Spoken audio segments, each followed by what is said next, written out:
ఘోరంగా ఓడిపోయిన తర్వాత వైసీపీ నామరూపాలు లేకుండా పోతుందని అందరూ అనుకున్నారు. సొంత పార్టీ వాళ్ళు కూడా భయపడ్డారు. అయితే వైఎస్ జగన్ ఆత్మవిశ్వాసంతో ధైర్యంగా నిలబడ్డారు. వైసీపీ భవిష్యత్తుపై శ్రేణులు భయపడినట్టు జరగలేదు. 1.5 ఇయర్ లోపే కూటమి సర్కారు ఎన్నో తప్పులు చేసింది. వాటికి వ్యతిరేకంగా పోరాటాలకు వైఎస్ జగన్ పిలుపు ఇవ్వటం, క్షేత్రస్థాయిలో శ్రేణులు పాల్గొనడం హైలైట్ ఇక్కడ. రైతులకు గిట్టుబాటు ధర లేకపోవడంపై వైసీపీ పోరాడింది. ముఖ్యంగా ప్రభుత్వ వైద్య కళాశాలలు ప్రైవేట్ పరం చేయడాన్ని వైసీపీ తీవ్రంగా వ్యతిరేకించింది. వీటికి క్షేత్రస్థాయిలో ప్రజల నుంచి అనూహ్య మద్దతు వచ్చింది. ఇలా 1.5 ఇయర్ కాలంలో వైసీపీ శ్రేణులు ప్రభుత్వం నుంచి అనేక నిర్బంధాలను ఎదుర్కొంటూనే పోరాటాలు కూడా చేశారు. అనేక కేసులు పెట్టించుకున్నారు. అయినప్పటికీ వెనక్కి తగ్గలేదు.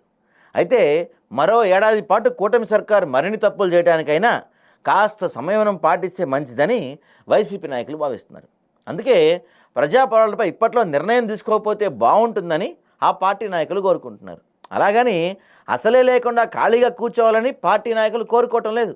కనీసం ప్రతిపక్ష హోదా కూడా లేని వైసీపీ గత 1.5 ఇయర్ కాలంలో చేసిన పోరాటాలు సామాన్యమైనవి కావు.